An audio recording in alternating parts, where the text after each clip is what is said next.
مولانا صاحب کو تھوڑی سی بات کریں گے؟ صرف تھوڑی سی بات کروں گا. میں چیلنج کرتا ہوں کہ قرآن پاک میں جو آیت نازل ہوئی ہے حضرت عمر کے واقعے میں، وہ تمام مفسرین کے نزدیک مستند ہے. پبلک کو گمراہ نہ کیا جائے. کون سی آیت؟ یہاں علماء بھی بیٹھے ہیں. میں یہ بات ریکارڈ لانا چاہتا ہوں.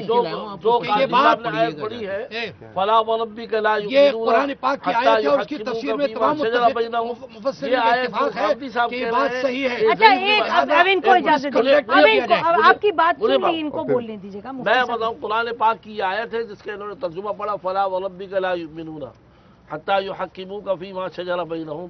تمام مفسرین یہ لکھتے ہیں کہ یہ حضرت عمر فاروق رضی اللہ عنہ کے بارے میں نازل ہوئی آیت. لہٰذا یہ کہنا غامدی صاحب کا کہ یہ روایت ضعیف ہے، نہیں انہیں ختم کرنے دیں، نہیں انہیں یہ روایت ضعیف ہے، یہ غامدی صاحب کی بات خود ضعیف.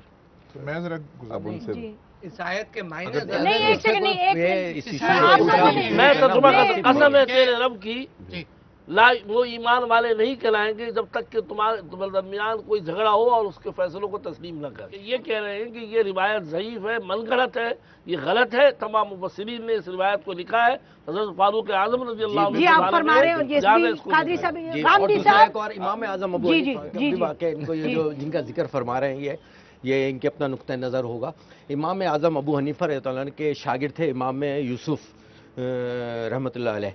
آپ نے ایک جگہ لکھا ہے، یعنی کہ آپ نے ان کا اپنی کتابوں میں ذکر فرمایا ہے امام یوسف کا. تو ایک دفعہ اکبر کا دربار میں بیٹھے تھے، فقہ شقہ اکبر کے اندر یہ کتاب کے اندر نقل ہے کہ وہ دربار میں جب کھانا آیا تو اس میں کدو شریف آیا. تو جب وہ پیش کیا گیا تو کسی نے کہا یہ مجھے حضور صلی اللہ علیہ وسلم کو بہت پسند تھا، دربار میں سے یہ واقعہ لکھ کے لے کر آیا ہوں. تو جب ان کو یہ کہا گیا تو ایک نے کہا یہ مجھے بہت، ایک اسی دربار میں سے کسی نے کہا کہ یہ مجھے بہت پسند ہے. وہ ایک اس میں سے کھڑے ہوئے، انہوں نے کہا یہ مجھے پسند نہیں ہے. تو امام یوسف رحمۃ اللہ علیہ نے تلوار نکال کے اس کی گردن پہ رکھی کہ یہ آپ نے، یعنی کہ ایک چیز کو، یعنی کہ نسبت ہے آقا کی ذات سے، ایک آقا صلی اللہ علیہ وسلم کو کدو نہیں پسند آئے تو انہوں نے تلوار نکال لی. ایاز آپ کچھ کہیں گے پھر ان کو الحمدللہ رب العالمین. سر میں تو گزارش کرنا چاہتا ہوں، جب 51 اینٹی قادیانی رائٹس تھیں اس کے بعد جو انکوائری رپورٹ بنی تھی، جسٹس مرید نے لکھا تھا کہ کسی ایک علماء کی بات جو ہمارے سامنے پیش ہوئے مان لی جائے تو باقی سارے کے سارے جو ہیں خارج از اسلام ہو جاتے ہیں. صحیح. ایک دوسرے کے پیچھے نماز تو پڑھ نہیں سکتے. سب سے بڑی بے وقوفی سیاست میں، مذہب کے بارے میں جسارت کر نہیں سکتا، مذہبی بحث میں پڑ جائیں آپ اتفاق نہیں پیدا کر سکتے. پر جو ہم نے مذہب کے نام پہ ہم نے اس پاکستان کا حشر کیا ہے، سن 47-48 آبجیکٹیوز ریزولوشن لے کے آ کے اچھے بھلے ملک کو ہم نے تباہ کر کے رکھ دیا. بے شک یہ جو کہہ رہے تھے 97% مسلمان ہیں، ہم کتنی بار اس قوم کو دوبارہ مسلمان بنائیں گے؟ سیاسی لوگ ہم تو گناہگار ہیں نا. گناہ نہیں کیا آپ نے، شیخ الاسلام مفتی اسلام گنجا کہتا ہے، دوسرا کو گالیاں دیتا ہے اور میڈیا پر آ کر گالیاں دیتے ہیں. سوال دیکھیں نا، ایاز آپ مذہبی لوگوں کو سب سے زیادہ پاکستان کا بیڑا غرق کرنے والی ہے پاکستان کا بیڑا غرق کرنے والی، بیڑا غرق کیا سیاسی لوگوں نے، بیڑا غرق کیا ہمارے مذہبی جنونیت نے اس ملک کو بہت، چاہے وہ سیاسی جنونیت ہو چاہے مذہبی جنونیت ہو.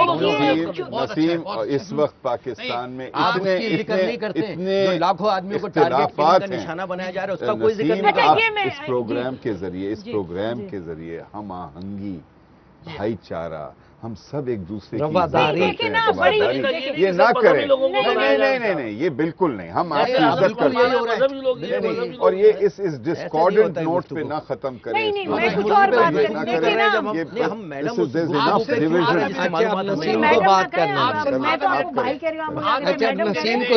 ایاز صاحب نے جو بات کری ہے، دیکھیے اللہ کی ذات کو سامنے رکھ کے یہ گواہی دینا چاہتا ہوں، بلا شبہ سارے مسلمان اسلام اور علماء کو بڑا اہمیت اور احترام دیتے ہیں.